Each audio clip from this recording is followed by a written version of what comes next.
What's going on, guys? Welcome to Aggressively American, where we expose the many ways you're being manipulated, one clip at a time. A leaked audio came out of LA Mayor Karen Bass. It was something that came out slightly before she went on her trip to Ghana, and of course, right before the LA wildfires. There's a lot being insinuated in this clip, and you really can't, I don't think, use it. From what I've heard, I haven't heard the whole clip, but there's not like anything that's like a smoking gun that would get her indicted or used in a court of law.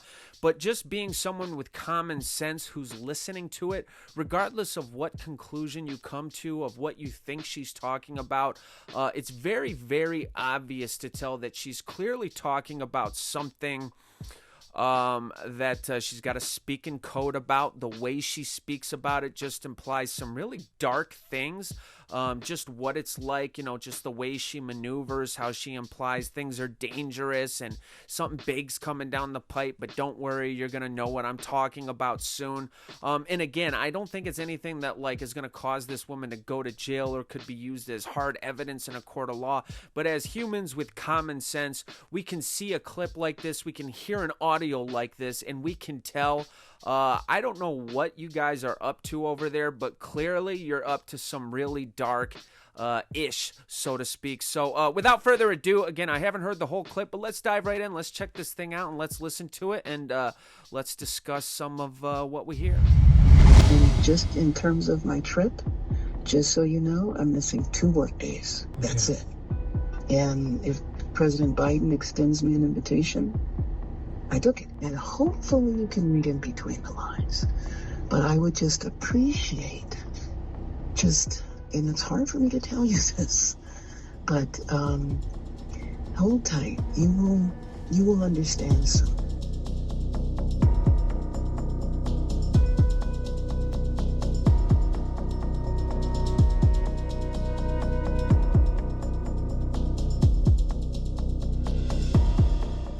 The situation is very dangerous, and I would never do. I will take the criticism before I do a publicity stunt. And frankly, a press conference at this point in time would just be publicity. I think the neighbors, the property owners, and the residents. I mean, 41,000 people live within a square mile here. Yeah. 2 families share a 1-bedroom apartment. But they want to hear that something is going to be done. They want to know it's recognized. But they want to know it's recognized. Exactly. But if I have a choice between that and compromising something, I just have to go along with it. It's not my area of expertise. I want to make sure that you are safe. And hopefully you can read in between the lines. But I would just appreciate and it's hard for me to tell you this, but hold tight. You will understand soon. Okay.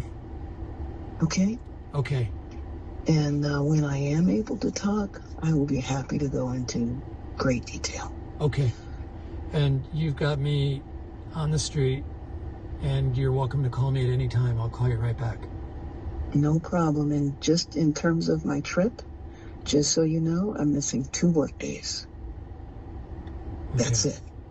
And if President Biden extends me an invitation, I took it. So a couple things, guys. I mean, as you can see, kind of what I was talking about, it's not necessarily like a thing that you could take to court and be like, hey, this is enough for us to throw you in jail and throw away the key.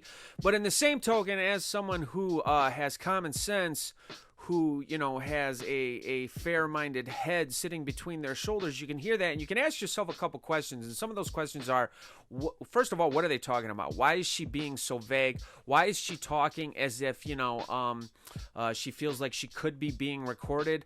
Why is she talking as if, if she is being recorded, she can't say some of the things she said?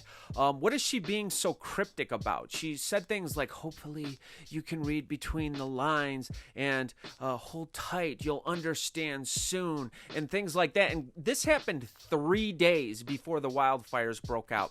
And I believe she mentioned something on the lines of hey, I don't want to put you at any risk.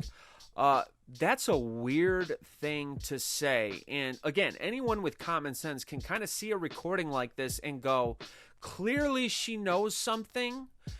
Clearly by saying, don't worry, hold tight, you'll understand soon, she knows something big is coming. And clearly by referencing that she doesn't want to put someone at risk, it means it's coming from high up, it's coming from above, and it's something that she doesn't want to talk in any sort of detail about because she's not allowed to, and she can't risk being recorded talking about it to this person she trusted that clearly threw her under the bus for whatever reason. But with that being said, again, it's just another thing. It's like, to talk about this before we started getting recordings of stuff like this, you would be called, a far-right conspiracy theorist. And then we get these recordings and the gaslighting is so excessive. People can hear something like this and go, what? She didn't say anything. What is it? She's probably talking about she left her iron on or something like that. And it's like, dude, it's so obvious that there's some sleazy, terrible shadiness going on here. How can you hear something like this and still go, you know what? I'm going to keep supporting the establishment. I'm going to keep supporting establishment candidates, whether they're on the left or the right. You can't. It's done. It's done. The times are done, guys. It's over. There is a new thing happening. There is a new movement coming. It is populism. And we are over people like this.